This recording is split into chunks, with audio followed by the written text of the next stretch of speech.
Good morning, good afternoon, good evening 12th class students. मेरे प्यारे बच्चों, अब घर बैठे पढ़ाई की चिंता होगी दूर जब आपके साथ होंगे अमित चौहान सर और उनके दो कोहिनूर। प्यारे बच्चों, इलेक्ट्रोकेमिस्ट्री में आपका स्वागत है, पुनः एक बार अभिनंदन है। आज आपका टॉपिक इलेक्ट्रोकेमिस्ट्री में रहेगा इलेक्ट्रोलाइसिस। सबसे पहले जानने की कोशिश करते हैं इलेक्ट्रोलाइसिस का मीनिंग क्या होता है। इलेक्ट्रोलाइसिस का मीनिंग होता है decomposition of an electrolyte on passage of electricity. किसी भी इलेक्ट्रोलाइट को डिकम्पोज कराना उसके एटम्स में या उसके कॉन्स्टिट्यूएंट्स में इलेक्ट्रिसिटी को पास करके, इस फिनोमिनन को इलेक्ट्रोलाइसिस कहा जाता है। एग्जाम्पल, आपके पास NaCl है, आपने इलेक्ट्रिसिटी उसके सॉल्यूशन से पास की, सोडियम एटम्स अलग हो गए, क्लोरीन गैस अलग हो गई। इस फिनोमिनन को इलेक्ट्रोलिसिस कहा जाता है। अब जिस वेसल के अंदर यह कार्य किया जाता है, नोट करिएगा, जिस वेसल के अंदर इस कार्य को करते हैं उस वेसल को इलेक्ट्रोलाइटिक सेल कहा जाता है। तो आपके समक्ष अब ये दूसरे तरह का सेल आ गया और इस सेल को, इस वेसल को कहा जाता है इलेक्ट्रोलाइटिक सेल। जिस वेसल के अंदर हम इलेक्ट्रोलाइट को डिकम्पोज करते हैं, जिस वेसल के अंदर हम इलेक्ट्रोलाइट को डिकम्पोज करते हैं, इलेक्ट्रिसिटी को पास करके उस वेसल को इलेक्ट्रोलाइटिक सेल कहा जाता है। इससे पहले हम आपको इलेक्ट्रोकेमिकल सेल समझा चुके हैं, इलेक्ट्रोकेमिकल सेल के बारे में बता चुके हैं। इलेक्ट्रोकेमिकल सेल और इलेक्ट्रोलाइटिक सेल में थोड़ा सा डिफरेंस होता है। और डिफरेंस क्या होता है बच्चों? डिफरेंस एनोड और कैथोड को लेकर होता है। इस वाले सेल में एनोड पर जो चार्ज होता है वो पॉजिटिव चार्ज होता है और कैथोड पर नेगेटिव चार्ज होता है। जबकि इलेक्ट्रोकेमिकल सेल में हम आपको बता चुके हैं वहां पर चार्जेस ऑपोजिट होते हैं। एनोड वहां पर इलेक्ट्रोकेमिकल सेल में क्लियर, वहां नेगेटिव चार्ज होती है और कैथोड वहां पर पॉजिटिव चार्ज होती है। तो पहला point, anode is positively charge, cathode is negatively charge. Electrolysis की एक और डेफिनेशन आप नोट कर सकते हैं और वो डेफिनेशन कुछ इस प्रकार है। मान लो मैंने इस सेल के अंदर NaBr का सॉल्यूशन डाला, NaBr को डाला, मतलब Na पॉजिटिव और Br नेगेटिव। अब जैसे ही मैं इस सेल के अंदर से इलेक्ट्रिसिटी ऊपर से पास करता हूं, positively charge ions negative charge electrode मतलब कैथोड पे चले जाएंगे, negatively charge ions positively charge electrode मतलब एनोड पे चले जाएंगे। इस फिनोमिनन को भी इलेक्ट्रोलिसिस कहा जाता है। मतलब movement of ions of a salt या इलेक्ट्रोलाइट, साल्ट के या इलेक्ट्रोलाइट के आयंस का मूव करना ओपोजिटली चार्ज इलेक्ट्रोड्स पर with the help of electricity, इस फिनोमिनन को इलेक्ट्रोलिसिस कहा जाता है। This phenomenon is known as electrolysis. मेरे प्यारे बच्चों, अब इलेक्ट्रोलिसिस पर किस टाइप के आपके क्वेश्चंस बनते हैं और पूरा फिनोमिनन क्या होता है, आइए जानने की कोशिश करते हैं। इलेक्ट्रोलिसिस बेटे आपके सिलेबस में दो तरह की बनती है, पहली नॉन एक्वस मीडियम में और दूसरी एक्वस मीडियम में। इसका मतलब एक बार आप इलेक्ट्रोलाइट जो डाल रहे हैं सेल के अंदर, सॉल्यूशन जो आप डाल रहे हैं, एक बार पानी की प्रेजेंस में डालेंगे और एक बार एब्सेंस ऑफ वाटर में डालेंगे, या हम ये कह सकते हैं एक बार सब्सटेंस को मेल्ट करके डालेंगे और एक बार पानी में मिला के तब सेल के अंदर डालेंगे। जानने की कोशिश करते हैं पहली टाइप की electrolysis. Electrolysis in non aqueous medium. Non aqueous medium का मतलब है जब आप इस वेसल के अंदर इलेक्ट्रोलाइट डाल रहे हैं और मोल्टन स्टेट में डाल रहे हैं।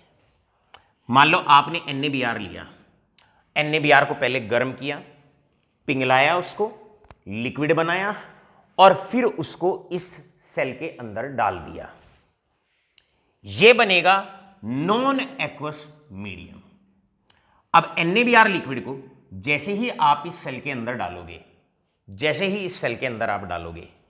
Na पॉजिटिव अलग हो जाएगा, Br नेगेटिव अलग हो जाएगा। अब प्यारे बच्चों, आपको 12th के लेवल पे जो कॉन्सेंट्रेट करना है वो कॉन्सेंट्रेट करना है कि सेल की रिएक्शंस इलेक्ट्रोलिसिस के दौरान कैसे लिखी जाती हैं। इसका मतलब आपको जानना है how to write the product at anode and how to write the product at cathode. आपको अच्छे से आना चाहिए एनोड पे प्रोडक्ट कैसे लिखते हैं, कैथोड पे प्रोडक्ट कैसे लिखते हैं। बड़ा सिंपल है, एट एनोड एट कैथोड। हमेशा सेल की रिएक्शन जब भी लिखें पहले एनोड लिखें बाद में कैथोड लिखें। साथ के साथ दो तीन बातें याद रखें, एनोड पे होता है पॉजिटिव चार्ज इलेक्ट्रोलाइटिक सेल में और कैथोड पे होता है नेगेटिव चार्ज। जबकि फिनोमिनन सेम ही होता है इलेक्ट्रोकेमिकल सेल में भी और इलेक्ट्रोलाइटिक सेल में भी। और फिनोमिनन क्या है आपका, फिनोमिनन है एनोड पे ऑक्सीडेशन होता है, वहां भी ऑक्सीडेशन होता था, यहां भी ऑक्सीडेशन होता है, कैथोड पे वहां भी रिडक्शन होता था, यहां भी रिडक्शन होता है। तो केवल चार्ज में डिफरेंस है, फिनोमिनन बिल्कुल सेम है। चार्ज में डिफरेंस है, फिनोमिनन बिल्कुल सेम है। आइए जानने की कोशिश करते हैं कैसे सेल पे रिएक्शंस होती हैं। सबसे पहले आप एनोड की रिएक्शन लिखने वाले हैं। एनोड पे जाएगा एनायन, Br नेगेटिव एनायन है वो एनोड पे जाएगा, ओपोजिटली चार्ज इलेक्ट्रोड पे जाएगा। ये रहा Br नेगेटिव, ये रहा Br नेगेटिव, एनोड पे जाएगा। एनोड पे होता है ऑक्सीडेशन, मतलब लॉस ऑफ इलेक्ट्रॉन, एक नेगेटिव चार्ज है, आराम से एक इलेक्ट्रॉन रिलीज कर देगा, एक इलेक्ट्रॉन रिलीज कर देगा। ये आपकी रिएक्शन होगी एनोड पर। लर्न कर सकते हैं एनोड पे एन आयन जाएगा, एनोड पे एन आयन जाएगा, ऐसे भी आप इसको लर्न कर सकते हैं।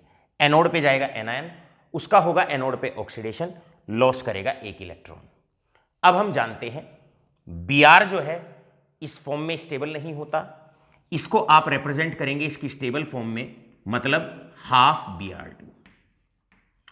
अगर कोई प्रोडक्ट अनस्टेबल फॉर्म में है तो आप उसको साथ के साथ स्टेबल फॉर्म में रिप्रेजेंट करेंगे। तो यहां पर सिंपल सी बात है, एनायन है, उसने अपना इलेक्ट्रॉन छोड़ा, ऑक्सीडेशन हुआ, Br बना। Br स्टेबल फॉर्म नहीं होती, कैसे एग्जिस्ट करता है, हाफ Br2 की फॉर्म में आप इसको लिखेंगे। अब चलते हैं कैथोड की तरफ। कैथोड पे जाता है कैटायन, जो Na पॉजिटिव होगा वो आपका कैथोड पर जाएगा, कैटायन कैथोड पर जाएगा और कैथोड पे होता है रिडक्शन, मतलब gain of electron, gain of electron. Na positive एक इलेक्ट्रॉन गेन करेगा और बनेगा Na सॉलिड, बनेगा Na सॉलिड। इस पूरे फिनोमिनन को बच्चों हम कहते हैं electrolysis. This full phenomenon is known as electrolysis. किस प्रकार आपने प्रोडक्ट लिखा, आपने प्रोडक्ट लिखा इस प्रकार, एनोड पे गया एनायन, हुआ उसका ऑक्सीडेशन, कैथोड पे गया कैटायन, हुआ उसका रिडक्शन, और आसानी से आपने प्रोडक्ट लिख दिया। अब लास्ट में आप क्या करेंगे, अब आप इस पूरे सेल को रिप्रेजेंट करेंगे। कैसे रिप्रेजेंट करते हैं सेल को, सेल को रिप्रेजेंट हमेशा ऐसे किया जाता है, यहां पर हम एनोड लिखते हैं, हमेशा याद रखो एनोड लिखते हैं। उसके बाद हम एनोड का प्रोडक्ट लिखते हैं, Ap, जो भी एनोड का प्रोडक्ट होता है वो लिखते हैं। बीच में हम इलेक्ट्रोलाइट लिखते हैं बच्चों, बीच में हम लिखते हैं इलेक्ट्रोलाइट। इलेक्ट्रोलाइट के इधर लिखते हैं हम Cr, कैथोड का प्रोडक्ट लिखते हैं हम Cp, और इसके बाद हम कैथोड जिस सब्सटेंस की है उसको लिखते हैं, उसको हम ऐसे लिखते हैं। लास्ट में आप सेल को रिप्रेजेंट कर दोगे। क्लियर। सबसे पहले एनोड को लिखना है आपने। एनोड जनरली अगर दी हुई नहीं होती है तो इस वाले केस में जनरली हम प्लेटिनम मेटल की लेते हैं, जनरली प्लेटिनम की। तो आप यहां पर लिख दोगे भाई एनोड है प्लेटिनम की। यहां पर भी ज्यादातर इलेक्ट्रोड जो ली जाती हैं वो प्लेटिनम इलेक्ट्रोड्स ली जाती हैं। क्लियर। अब आप एनोड पे प्रोडक्ट लिख दोगे। एनोड पे प्रोडक्ट है आपका हाफ Br2, आप लिखोगे हाफ Br2 ऐसे। अब आप बीच में लिखोगे इलेक्ट्रोलाइट। इलेक्ट्रोलाइट आपने लिया था NaBr, क्लियर, आपने लिया NaBr, क्लियर। अब उसके बाद Cp, कैथोड का प्रोडक्ट आपको लिखना होता है। कैथोड पे जो प्रोडक्ट बना है वो Na सॉलिड है, यहां पर आप Na सॉलिड लिख देंगे। अब इधर आप कैथोड, कैथोड का नाम लिखेंगे, और कैथोड है आपकी प्लेटिनम की, तो बस यहां पर आप लिख देंगे प्लेटिनम, ऐसे आप प्लेटिनम। इस प्रकार बच्चों आपका पहले वाला केस यहां पर आकर सॉल्व होता है। पहले वाले केस में आपने देखा, अगर एक सब्सटेंस नॉन एक्वस मीडियम में लिया जाता है या मोल्टन स्टेट में लिया जाता है, मोल्टन स्टेट की पहचान होती है, इलेक्ट्रोलाइट के आगे L लिख देंगे, लिक्विड स्टेट लिख देंगे, नॉन एक्वस मीडियम आपको लिख देंगे। पानी नहीं है, NaBr को यहां पर पिघलाया हुआ है और सेल में डाला हुआ है। जब NaBr को सेल में डाल दिया जाएगा और उससे इलेक्ट्रिसिटी पास करेंगे, उस वक्त जो आयंस होंगे वो इलेक्ट्रोड पर जाएंगे। कैटायन एनायन एनोड पे जाएगा, कैटायन कैथोड पे जाएगा। वहां पर उनकी रिएक्शन होगी, उनके प्रोडक्ट बनेंगे और प्रोडक्ट आपको लिखना है। आशा करता हूं पूरी प्रेजेंटेशन आपके ठीक से समझ में आ गई होगी। चलो तो बच्चों, लो फटाफट से इसका स्क्रीनशॉट और बढ़ते हैं फिर आगे की तरफ।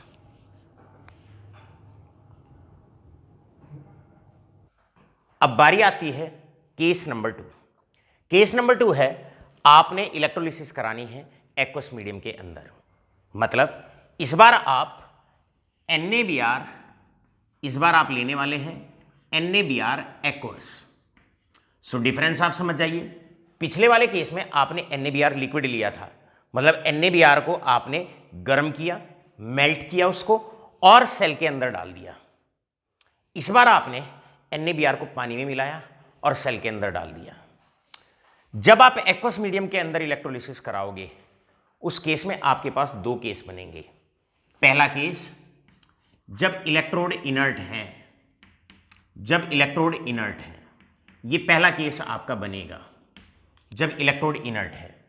इनर्ट इलेक्ट्रोड जनरली प्लेटिनम की होती है और इनर्ट इलेक्ट्रोड का मतलब होता है इलेक्ट्रोड रिएक्शन में पार्टिसिपेट नहीं करेगी, राइट। हालांकि कैलोमल की इलेक्ट्रोड भी हो सकती हैं, कार्बन ग्रेफाइट की भी बहुत सारे केसेस में इनर्ट इलेक्ट्रोड हो सकती है। लेकिन 12th लेवल के लिए और CBSE बोर्ड के लिए आप सिर्फ ध्यान रखें और यह ध्यान रखना है कि इलेक्ट्रोड अगर प्लेटिनम की लिखी हुई है तो इनर्ट इलेक्ट्रोड है, मतलब इलेक्ट्रोड पार्टिसिपेट रिएक्शन में नहीं करेगी। आइए जानने की कोशिश करते हैं सेल में रिएक्शन एक्वस मीडियम के अंदर, एक्वस सॉल्यूशन के अंदर कैसे लिखी जाती है।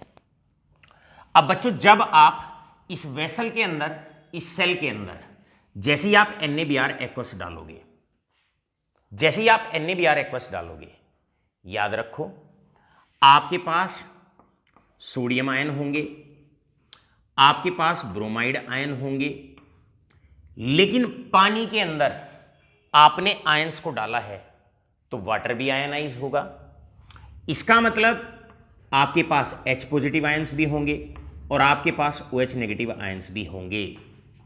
NaBr एक्वस का मतलब है अब इस सॉल्यूशन के अंदर आपके पास 4 आयंस होंगे, Na positive, Br negative, H positive, OH negative. अब आगे प्रोडक्ट कैसे लिखना है, पहले कुछ बातों पे ध्यान देना है और वो बातें कौन सी हैं जरा ध्यान रखिए। जब एक्वस मीडियम की इलेक्ट्रोलिसिस का प्रोडक्ट लिखते हैं तो आपको जानकारी रिडक्शन पोटेंशियल की होनी चाहिए। वैसे तो एग्जामिनेशन में रिडक्शन पोटेंशियल आपको गिवन होता है, लेकिन इनकेस अगर आपको गिवन भी नहीं होता तो पूरी लंबी सीरीज आपको लर्न करने की जरूरत नहीं है। केवल कुछ सब्सटेंसेस का रिडक्शन पोटेंशियल वैल्यू लर्न ना करके सिर्फ लर्न कर लें उनका ऑर्डर क्या होता है। ऑर्डर ये होता है, सबसे कम लिथियम का रिडक्शन पोटेंशियल होता है, उससे ज्यादा सोडियम, मैग्नीशियम, जिंक, फिर हाइड्रोजन। H आयन का रिडक्शन पोटेंशियल इन सबसे ज्यादा होता है, lithium, sodium, magnesium, zinc. H ion से ज्यादा reduction potential copper, silver, bromide ion, copper, silver, metal 2 रहे। इसके बाद सारे नॉन मेटल आयन्स हैं, bromide, chloride, hydroxide, nitrate, sulphate और सबसे ज्यादा होता है फ्लोराइड आयन का। अगर आपको यह ऑर्डर भी पता है कि यह बढ़ता हुआ रिडक्शन पोटेंशियल का ऑर्डर है, तब भी आपका काम बड़े आसानी से हो जाएगा, बड़े आसानी से हो जाएगा, बड़े सरल तरीके से हो जाएगा। कैसे, देखिए प्यारे बच्चों, एक्वस मीडियम में आपको हमने बताया एनोड पे ऑक्सीडेशन होता है और एनोड पे एनायन जाता है। अब एक्वस मीडियम में हमारे साथ समस्या क्या आएगी कि हमारे पास 2 तरह के आयंस अवेलेबल होंगे, 2 काइंड्स ऑफ आयंस अवेलेबल होंगे। एक तो आपके पास ब्रोमाइड आयन है, एक आपके पास ब्रोमाइड आयन है और एक आपके पास हाइड्रोक्साइड आयन है। इसका मतलब एनोड पे दो आयन जा सकते हैं, या तो ब्रोमाइड आयन जा सकता है या हाइड्रोक्साइड आयन जा सकता है। एनोड पे होता है ऑक्सीडेशन, या तो ब्रोमाइड आयन का ऑक्सीडेशन होगा या हाइड्रोक्साइड आयन का ऑक्सीडेशन होगा, दोनों में से किसी एक का ऑक्सीडेशन होगा। याद रखिए, ऑक्सीडेशन उसका होता है जिसका रिडक्शन पोटेंशियल कम होता है। क्या कहा मैंने? बस मेन इंपॉर्टेंट बात यही याद रखनी है, ऑक्सीडेशन उसका होता है जिसका रिडक्शन पोटेंशियल कम होता है। आप देखिएगा OH नेगेटिव आयंस और ब्रोमाइड आयंस में रिडक्शन पोटेंशियल जो कम है वो ब्रोमाइड आयन का है, तो इसका मतलब जो प्रोडक्ट बनेगा, जो ऑक्सीडेशन होगा, वो केवल और केवल ब्रोमाइड आयन का होगा। यहां पर इस बात को नोट करके भी लिख सकते हैं, जिसका रिडक्शन पोटेंशियल लो है, जिसका रिडक्शन पोटेंशियल लो है, जिसका रिडक्शन पोटेंशियल लो है, उसका ऑक्सीडेशन होता है। अब हम जानते हैं ब्रोमाइड आयन का रिडक्शन पोटेंशियल लो होता है, हाइड्रोक्साइड आयन का ज़्यादा होता है, तो प्रोडक्ट जो बनेगा वो केवल और केवल ब्रोमाइड आयन का प्रोडक्ट बनेगा। या हम ये कह सकते हैं ऑक्सीडेशन जो होगा वो ब्रोमाइड आयन का होगा। बस ब्रोमाइड आयन का ऑक्सीडेशन करके आप दिखा दीजिए, Br एक इलेक्ट्रॉन छोड़ेगा, बनाएगा Br। अब ये ऐसे एग्जिस्ट करता नहीं है, ये एग्जिस्ट करता है इस प्रकार, हाफ Br2। तो बस आपका जो प्रोडक्ट होगा वो प्रोडक्ट होगा half Br2। This is the product at anode. आशा करते हैं समझ में आ गया होगा। आइए चलते हैं कैथोड के प्रोडक्ट की तरफ। प्यारे बच्चों, कैथोड पे जाते हैं कैटायन। अब हमारे पास एक्वस सॉल्यूशन में कैटायन भी दो अवेलेबल है, एक H पॉजिटिव आयन, एक Na पॉजिटिव आयन। लिख लो इनको यहां पर अच्छे से। हमारे पास एक तो H पॉजिटिव आयन है और एक Na पॉजिटिव आयन है। अब कैथोड पे आप लोग जानते हैं, कैथोड पे आप लोग जानते हैं कि कैथोड पर होता है रिडक्शन, और रिडक्शन उसका होता है जिसका रिडक्शन पोटेंशियल ज्यादा होता है। More is the value of reduction potential, more will be the tendency to get reduce. जिसका रिडक्शन पोटेंशियल ज्यादा, उसका रिडक्शन ज्यादा या उसका रिडक्शन पहले। अब H positive, Na positive, H positive में और Na पॉजिटिव में रिडक्शन पोटेंशियल H पॉजिटिव का ज्यादा होता है। तो यहां पर हम लिख सकते हैं जिसका रिडक्शन पोटेंशियल हाई होता है, जिसका रिडक्शन पोटेंशियल हाई होता है, रिडक्शन पोटेंशियल हाई होता है, प्रोडक्ट उसका बनेगा। अब रिडक्शन पोटेंशियल जो हाई है वो हाइड्रोजन का है, तो रिडक्शन जो होगा वो हाइड्रोजन का होगा। H आयन एक इलेक्ट्रॉन गेन करेगा, बनाएगा H, और H की स्टेबल फॉर्म होती है half H2 gas, half H2 gas. बस हो गया क्वेश्चन, इतना ही मुश्किल था। अब आपसे पूछा जाता है right the product of electrolysis of that is aqueous NaBr। तो एक्वस NaBr की इलेक्ट्रोलिसिस का प्रोडक्ट आपको लिखना है। बिल्कुल उसी तरीके से पहले आप इलेक्ट्रोड लिखोगे, एनोड प्लेटिनम की है, फिर एनोड का प्रोडक्ट आप लिखोगे, एनोड का प्रोडक्ट है हाफ Br2। उसके बाद बच्चों आप क्या करेंगे, फिर आप इलेक्ट्रोलाइटिक सॉल्यूशन लिखेंगे। इलेक्ट्रोलाइटिक सॉल्यूशन है NaBr एक्वस का, ये है। उसके बाद आप क्या करने वाले हैं, फिर आप कैथोड का प्रोडक्ट लिखेंगे हाफ H2 गैस, और इधर आप कैथोड लिखने वाले हैं वो है प्लेटिनम की। आशा करते हैं पूरा का पूरा कॉन्सेप्ट आपके अच्छे से क्लियर हो गया होगा। सारा का सारा जितना बोर्ड पे लिखा हुआ है आपके अच्छे से समझ में आ गया होगा। एक एग्जाम्पल और लेते हैं और अपनी बात को आगे बढ़ाते हैं। लो फटाफट से स्क्रीनशॉट। अब बारी आती है, इसको और अच्छे से समझना है। आपको इलेक्ट्रोलिसिस प्रोडक्ट लिखना है ऑफ कॉपर सल्फेट एक्वस। बहुत बार एग्जामिनेशन का ये हिस्सा होता है, बड़ा क्लासिकल सा क्वेश्चन होता है। बच्चों याद रखें, जब कॉपर सल्फेट एक्वस की इलेक्ट्रोलिसिस का प्रोडक्ट आपसे लिखना आ जाए, क्वेश्चन आएगा right the product of electrolysis of aqueous copper sulphate using platinum electrodes. इसका मतलब आपसे ये वाला केस पूछा जाएगा। जैसे ही कॉपर सल्फेट का एक्वस सॉल्यूशन आप लेंगे उसमें आपके पास 4 आयन अवेलेबल होंगे, कॉपर आयन, सल्फेट आयन, और वाटर में डाल के आपने लिया है तो वाटर के भी आयन होंगे, H पॉजिटिव आयन और OH नेगेटिव आयन। अब सिंपल सा लो, एनोड पे जाएंगे एनायंस, 2 एनायन आपके एनोड पे जा सकते हैं। एनायन कौन कौन है? मेरे पास एक तो सल्फेट आयन है और एक हाइड्रोक्साइड आयन है। अब ये 2 आयन हैं बच्चों, एक सल्फेट आयन है और एक हाइड्रोक्साइड आयन है। इन दोनों में से ये 2 आयन हैं जो एनोड पे जा सकते हैं, लेकिन दोनों में से एक जाता है। एनोड पे एनायन जाता है, 2 में से एक जाएगा। सवाल है कौन जाएगा? जो जल्दी से ऑक्सीडाइज हो जाए वो जाएगा, क्योंकि एनोड पे ऑक्सीडेशन होता है और ऑक्सीडेशन उसका जल्दी होता है जिसका रिडक्शन पोटेंशियल कम होता है, राइट? दोनों का रिडक्शन पोटेंशियल कंपेयर कर लीजिए। ये रहा आपके पास हाइड्रोक्साइड, ये रहा आपके पास सल्फेट। रिडक्शन पोटेंशियल हाइड्रोक्साइड का कम होता है, तो जो प्रोडक्ट बनेगा वो हाइड्रोक्साइड के अकॉर्डिंग बनेगा, हाइड्रोक्साइड के अकॉर्डिंग प्रोडक्ट बनेगा। कैसे लिखेंगे रिएक्शन को जरा देखिए।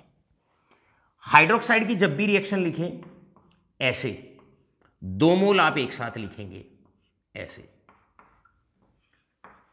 2 इलेक्ट्रॉन है, 2 इलेक्ट्रॉन लॉस करेगा, 2 इलेक्ट्रॉन लॉस करेगा, ऑलराइट। यहां से 2 इलेक्ट्रॉन का लॉस होगा, 2 इलेक्ट्रॉन का लॉस होगा। अब जब 2 इलेक्ट्रॉन का लॉस हो जाएगा, यहां से OH और OH बनेगा, एक H और एक OH, निकल जाएगा H2, निकल जाएगा H2, बचेगा एक ऑक्सीजन। एक ऑक्सीजन का मतलब हाफ O2, एक ऑक्सीजन का मतलब हाफ O2। अब मैं इसे इकट्ठा करके लिख देता हूं, समझ में आ गया? यहीं स्क्रीनशॉट ले लो, मैं इसको इकट्ठा करके अब लिखता हूं, इकट्ठा करके मैं इसको लिख देता हूं इस प्रकार, दैट इज 2OH नेगेटिव। याद रखना इसकी रिएक्शन कैसे लिखनी है, half O2 plus H2O with the loss of 2 electrons. Anode की रिएक्शन लिख दी आपने। कैथोड पे जाते हैं कैटायंस। कैटायंस हैं 2 हमारे, या तो कॉपर आयन या H आयंस। कैथोड पे या तो H आयन जाएगा या कॉपर आयन जाएगा, है बेटे। अब इन दोनों में से कोई एक आयन कैथोड पे जाता है, दोनों आयन में से कोई एक आयन कैथोड पे जाएगा, राइट। कैथोड पे होता है रिडक्शन, रिडक्शन उसका होता है जिसका रिडक्शन पोटेंशियल हाई होता है। कंपेयर करो हाइड्रोजन का और कॉपर का, जिसका रिडक्शन पोटेंशियल ज़्यादा होता है वो प्रोडक्ट देगा। तो अब आपका हाइड्रोजन आयन है, कॉपर आयन है, क्योंकि कॉपर का रिडक्शन पोटेंशियल ज़्यादा है हाइड्रोजन से, तो कॉपर है अपना 2 इलेक्ट्रॉन गेन करेगा, 2 इलेक्ट्रॉन गेन करेगा, बनाएगा कॉपर सॉलिड, बनाएगा कॉपर सॉलिड। इस प्रकार आपने बड़े आसानी से, बड़े सरल तरीके से और बड़े अच्छे से किस प्रकार प्रोडक्ट लिखना है, आशा करता हूं अच्छे से समझ में आ गया होगा। चलो तो बाबू लो स्क्रीनशॉट, बढ़ते हैं नेक्स्ट क्वेश्चन की तरफ। अब कई बार स्क्रीनशॉट ले लिया आपने, चलो फटाफट अब आपसे मैं क्वेश्चन पूछता हूं। Right the product of electrolysis of aqueous copper sulphate. तो आप जानते हैं एनोड पे आपका जो प्रोडक्ट बना है वो हाफ ऑक्सीजन गैस है और कैथोड पे आपका जो प्रोडक्ट बना है वो कॉपर सॉलिड है। तो प्रोडक्ट एट एनोड लिखते हैं oxygen gas, product at cathode लिखेंगे that is copper solid. All right all of you. चलिए अब बढ़ते हैं नेक्स्ट क्वेश्चन की तरफ। नेक्स्ट क्वेश्चन बड़ा प्यारा सा नेक्स्ट क्वेश्चन है, कई बार आपसे पूछ लिया जाता है right the electrolysis product of pure water. कई बार आपसे प्योर वाटर की इलेक्ट्रोलिसिस पूछ ली जाती है। देखिए प्योर वाटर की इलेक्ट्रोलिसिस नहीं होती है, और अगर होती भी है तो बहुत कम प्रोडक्ट एनोड कैथोड पे मिलता है। प्योर वाटर का मतलब H पॉजिटिव OH नेगेटिव, ये मतलब होता है प्योर वाटर का। अब आप एनोड पे प्रोडक्ट लिख दोगे। यहां तो बड़ा सिंपल ही है, एनोड पे जाएगा एनायन, एनायन है OH, OH negative, 2 OH negative आपने लेने हैं बच्चों, you will take 2 OH negative. हमने ये बताया था ये 2 इलेक्ट्रॉन छोड़ देंगे, ऐसे 2 इलेक्ट्रॉन ऐसे चले जाएंगे, एक H, एक OH, H2O बाहर, H2O बाहर, बचा एक ऑक्सीजन, ये हाफ O2 की फॉर्म में बाहर। तो आपका जो प्रोडक्ट एनोड पर रहेगा, एनोड पे ऑक्सीजन गैस निकलेगी, this is the product at anode.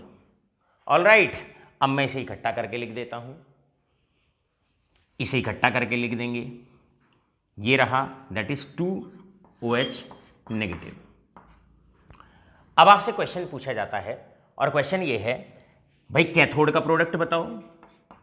तो बच्चों कैथोड का प्रोडक्ट हो जाएगा, कैथोड पे जाता है कैटायन, कैटायन है H पॉजिटिव, केवल एक ही है तो वही जाएगा, H पॉजिटिव है, रिडक्शन होता है मतलब गेन ऑफ इलेक्ट्रॉन, एक इलेक्ट्रॉन गेन करेगा, बनाएगा हाफ हाइड्रोजन गैस, ये प्रोडक्ट रहेगा कैथोड पर। ये product, this is going to be the product at cathode, this is going to be the product at cathode, ये प्रोडक्ट रहेगा कैथोड पर। इस प्रकार अभी तक 2 केस हमने आपको बताए। पहला केस बताया नॉन एक्वस मीडियम में। नॉन एक्वस मीडियम अगर होता है तो उसकी पहचान होती है NaBr लिक्विड, CuSO4 लिक्विड, ऐसे आपको लिख के देंगे। वहां एक कैटायन होता है, एक एनायन होता है, कैटायन कैथोड पे जाएगा, एनायन एनोड पे जाएगा। हमेशा पहले एनोड की रिएक्शन लिखो, बाद में कैथोड की लिखो। दूसरा हमने केस डिस्कस किया एक्वस मीडियम का। एक्वस मीडियम में याद रखो, एक्वस मीडियम में 2 केस बन सकते हैं। अभी हमने केवल पहला केस डिस्कस किया, और पहला केस था हमारा इनर्ट इलेक्ट्रोड को लेकर। क्लियर है? इनर्ट इलेक्ट्रोड जैसे कि प्लेटिनम इलेक्ट्रोड्स, मतलब जहां पर इलेक्ट्रोड पार्टिसिपेट नहीं करती है। अब आपने केस लिया NaBr एक्वस, NaBr को पानी में डाल दिया, तो भैया अब आपके पास 2 कैटायंस हो जाएंगे, 2 एनायंस हो जाएंगे। उसमें से फिर आपको सेलेक्ट करना है कौन सा एनायन एनोड पे जाएगा, कौन सा कैटायन कैथोड पे जाएगा। उसका सीधा सा हमने तरीका बता दिया। एनोड पे वो एनायन जाता है जिसका रिडक्शन पोटेंशियल कम होता है, कम। कैथोड पे वो कैटायन जाता है जिसका रिडक्शन पोटेंशियल होता है ज्यादा। ऑल राइट, इतनी सी बात आपको लर्न करनी है। चलते हैं अब इलेक्ट्रोलिसिस के फाइनल केस की तरफ। तो चलिए लो इसका स्क्रीनशॉट और चलते हैं फाइनल स्टेट की तरफ। अब बारी है फाइनल केस की तरफ, और इस केस को बड़े ध्यान से आप लोग समझने वाले हैं। बेटे एक्वस मीडियम में 2 केसेस बनते हैं। एक अभी जो प्रीवियस केस आपने पढ़ा है वो था जब आप प्रोडक्ट ऑफ इलेक्ट्रोलिसिस लिखते हो यूजिंग इनर्ट इलेक्ट्रोड्स, लेकिन इस बार हमने केस नंबर 2 पढ़ना है यूजिंग एक्टिव इलेक्ट्रोड्स। सबसे पहले तो बात समझिए, एक्टिव इलेक्ट्रोड्स का मतलब होता है अगर प्लेटिनम के अलावा किसी और मेटल की इलेक्ट्रोड अगर आपको दे रखी है तो वो केस बनेगा एक्टिव इलेक्ट्रोड्स का। किसी भी मेटल की अगर इलेक्ट्रोड आपको दे रखी है तो वो केस एक्टिव इलेक्ट्रोड वाला बनेगा। एग्जाम्पल के तौर पे जैसे NaCl aqueous using silver electrodes. अब आपको प्रोडक्ट ऑफ इलेक्ट्रोलिसिस लिखना है। You have to write the product of electrolysis. इसका मतलब मेरे पास यहां पर अब NaCl है और मेरे पास सिल्वर की इलेक्ट्रोड्स है, मतलब सिल्वर इलेक्ट्रोड्स हैं, Ag की इलेक्ट्रोड है मेरे पास यहां पर, ये मैंने लिख दिया। क्लियर है? यहां पर आपके पास NaCl है, Na positive, Cl negative, H positive, OH negative. NaCl में से Na पॉजिटिव और Cl नेगेटिव, और पानी के अंदर प्रेजेंट है तो H पॉजिटिव और OH नेगेटिव। इसका मतलब अभी सेल के अंदर जो सॉल्यूशन आप डालने वाले हैं उसमें 2 कैटायन 2 एनायन है, लेकिन साथ के साथ एक्टिव इलेक्ट्रोड भी है। इसका मतलब इलेक्ट्रोड भी रिएक्शन में पार्टिसिपेट कर सकती है। मेटल की इलेक्ट्रोड है, इलेक्ट्रोड भी रिएक्शन में पार्टिसिपेट कर सकती है। यहां पर हम एक पॉइंट शुरू में ही बता देते हैं, क्लियर? एक्टिव इलेक्ट्रोड्स जो एक्टिव इलेक्ट्रोड्स होती हैं में अंडरगो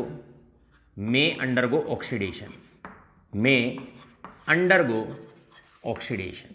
बस अगर ये लाइन आपने ध्यान से पढ़ ली तो आपका ये वाला केस बिल्कुल क्लियर हो जाएगा। मैं रिपीट करता हूं, हमने क्या लिखा? एक्टिव इलेक्ट्रोड्स में अंडरगो ऑक्सीडेशन। जो एक्टिव इलेक्ट्रोड होती है उनका भी ऑक्सीडेशन हो सकता है या वो सेल रिएक्शन में पार्टिसिपेट कर सकती है। चलिए एग्जाम्पल लेते हैं और उसके सहारे आगे बढ़ते हैं। आपको लिखना है प्रोडक्ट एट एनोड। अब आप जानते हैं एनोड पे होता है ऑक्सीडेशन, एनोड पे जाता है एनायन। मतलब आपका या तो क्लोराइड आयन जाएगा, या तो आपका क्लोराइड आयन जाएगा, या फिर आपका हाइड्रोक्साइड आयन जाएगा। लेकिन सिल्वर की इलेक्ट्रोड है तो इलेक्ट्रोड भी पार्टिसिपेट कर सकती है। तो मैं तीनों को लिख लेता हूं। क्लोराइड आयन, बेटा मैंने लिखा हाइड्रोक्साइड आयन, और मैंने लिखा सिल्वर इलेक्ट्रोड। एक्टिव इलेक्ट्रोड का मतलब ये है, एक्टिव इलेक्ट्रोड का मतलब ये है जब इलेक्ट्रोड भी सेल रिएक्शन में पार्टिसिपेट कर सकती हो, राइट? और पहचान क्या है? प्लेटिनम के अलावा अगर कोई और इलेक्ट्रोड है तो वो एक्टिव इलेक्ट्रोड है। अब लॉजिक वही लगाओ, एनोड पे होता है ऑक्सीडेशन, और ऑक्सीडेशन उसका होता है जिसका रिडक्शन पोटेंशियल कम होता है। सिल्वर रहा, ये सिल्वर रहा इलेक्ट्रोड, ये हाइड्रोक्साइड रहा, ये हाइड्रोक्साइड रहा, और ये क्लोराइड रहा, ये आपके पास क्लोराइड रहा। प्रोडक्ट उसका बनेगा जिसका रिडक्शन पोटेंशियल कम होता है, कम सिल्वर का है। इलेक्ट्रोड का है तो इलेक्ट्रोड स्वयं रिएक्ट करेगी। सिल्वर एनोड पे ऑक्सीडेशन होता है, लॉस ऑफ इलेक्ट्रॉन, इलेक्ट्रोड खुद अपना इलेक्ट्रॉन छोड़ेगी। बस इस बात को ध्यान रखना है। आयन के साथ साथ इलेक्ट्रोड को भी लिखेंगे, तीनों का रिडक्शन पोटेंशियल कंपेयर करेंगे, जिसका रिडक्शन पोटेंशियल कम है वो इलेक्ट्रॉन छोड़ेगा, तो यहां पर सिल्वर इलेक्ट्रोड छोड़ेगी, राइट? अब चलते हैं कैथोड की तरफ, एट कैथोड। अब इसका मतलब सॉल्यूशन के अंदर ऑलरेडी पहले सोडियम आयन और एच आयन थे। सोडियम आयन था, एच आयन था कैटायन वाले पार्ट में। अब इलेक्ट्रोड रिएक्ट करी तो इलेक्ट्रोड में से सिल्वर आयन और आ गए, इलेक्ट्रोड रिएक्ट करेगी, यहां से सिल्वर आयन और आ गए। अब हो गए तीन कैटायन हो गए अब आपके सॉल्यूशन के अंदर। चलते हैं कैथोड की तरफ। अब कैटायन हो गए तीन। कौन कौन सा कैटायन हो गया? एक आपके पास Na पॉजिटिव हो गया, एक आपके पास H पॉजिटिव हो गया, और एक आपके पास सिल्वर आयन हो गया जो इलेक्ट्रोड से आया है। नया आयन आ गया इलेक्ट्रोड से, इस केस को ध्यान से पढ़ेंगे। अब इन तीनों में से किसी एक कैटायन का रिडक्शन होगा, रिडक्शन उसका होगा जिसका रिडक्शन पोटेंशियल ज़्यादा है। सोडियम आयन, एच आयन और सिल्वर आयन, तीनों में रिडक्शन पोटेंशियल सिल्वर आयन का ज़्यादा है। तो अब सिल्वर आयन इलेक्ट्रॉन गेन करेगा, बनाएगा सिल्वर सॉलिड। ना तो प्रोडक्ट इसका बना, ना इसका बना। क्लियर है? सिल्वर आयन एक इलेक्ट्रॉन गेन करेगा, सिल्वर सॉलिड बनाएगा। इसका मतलब यही सिल्वर आयन इलेक्ट्रोड से सिल्वर आयन यहां आएगा, यही इलेक्ट्रॉन करके ऊपर जाएगा, यही इलेक्ट्रॉन गेन करके ऊपर जाएगा। This is the way, this is how you right the product. इस तरीके से आपको प्रोडक्ट लिखना है इलेक्ट्रोलिसिस का। आशा करते हैं पूरा कॉन्सेप्ट आपके अच्छे से क्लियर हो गया होगा। अब बारी है इसका स्क्रीनशॉट लेने की और बढ़ते हैं फिर अगले कुछ क्वेश्चंस की तरफ। अब एक क्वेश्चन एनसीईआरटी का बड़ा प्यारा सा होता है आप सबके समक्ष इलेक्ट्रोलिसिस को लेकर। क्वेश्चन है सिल्वर नाइट्रेट एक्वस की इलेक्ट्रोलिसिस आपको करनी है, उसका प्रोडक्ट लिखना है using silver electrodes. NCERT question है, बड़ा इंपॉर्टेंट क्वेश्चन है।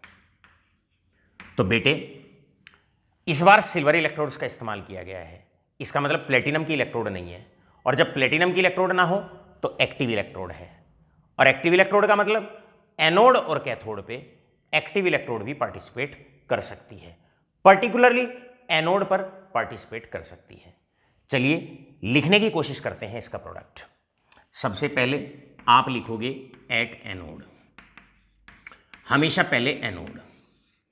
अब बच्चों सिल्वर नाइट्रेट आयन यहां से, पानी है H positive OH negative, OH negative ion water से, एक्टिव इलेक्ट्रोड है तो इलेक्ट्रोड भी पार्टिसिपेट कर सकती है। अब आपको हमने बता दिया 3 चीज है हमारे पास, तीनों का रिडक्शन पोटेंशियल कंपेयर करो, ऑक्सीडेशन उसका होगा जिसका रिडक्शन पोटेंशियल कम होता है। OH आयन, नाइट्रेट आयन और silver, OH ion, nitrate ion और सिल्वर, कम सिल्वर का है तो इलेक्ट्रोड खुद रिएक्ट करेगी, सिल्वर की इलेक्ट्रोड खुद रिएक्ट करेगी, अपने आप इलेक्ट्रॉन छोड़ेगी, बनेगा सिल्वर आयन। आ जाओ भैया कैथोड पर, एट कैथोड पे 2 कैटायन होंगे, एक होगा सिल्वर आयन, एक होगा H आयन। सिल्वर नाइट्रेट में से सिल्वर आयन, पानी के अंदर से H आयन, नंबर 2। नंबर 3, पहले ही H आयन भी था, पहले ही सिल्वर आयन भी था, अब इलेक्ट्रोड रिएक्ट कर रही है तो कुछ सिल्वर आयन उसमें से भी आ जाएंगे, इसका मतलब इलेक्ट्रोड से एक और आयन आएगा जिसे सिल्वर आयन कहते हैं। बात एक ही है, मतलब ये तो इलेक्ट्रोड से आया, ये 2 आयन ऑलरेडी सॉल्यूशन में थे। अब silver ion H ion, reduction उसका होता है जिसका रिडक्शन पोटेंशियल ज्यादा होता है, कैथोड पे प्रोडक्ट उसका मिलेगा जिसका रिडक्शन पोटेंशियल ज्यादा है। सिल्वर आयन में और H आयन में, silver ion H ion, silver ion का रिडक्शन पोटेंशियल ज्यादा है, सिल्वर आयन अपना इलेक्ट्रॉन गेन करेगा और बनाएगा सिल्वर सॉलिड। ये तो प्रोडक्ट रहेगा एनोड पर, this is the product at anode, and silver solid is going to be the product at cathode. ये आपका प्रोडक्ट रहेगा कैथोड पर। अब मेरे प्यारे बच्चों, आज की बात लेक्चर की यहीं पर हम करेंगे समाप्त, लेकिन उससे पहले अभी के अभी आप बैठे हुए हैं और साथ के साथ आप एनसीईआरटी की बुक जो है उसमें एनसीईआरटी एक्सरसाइज में लास्ट क्वेश्चन है predict the product of electrolysis. अभी के अभी उसके चारों इंपॉर्टेंट पार्ट आप करिए, वो आपके बोर्ड एग्जामिनेशन के लिए बहुत बहुत इंपॉर्टेंट है। धन्यवाद।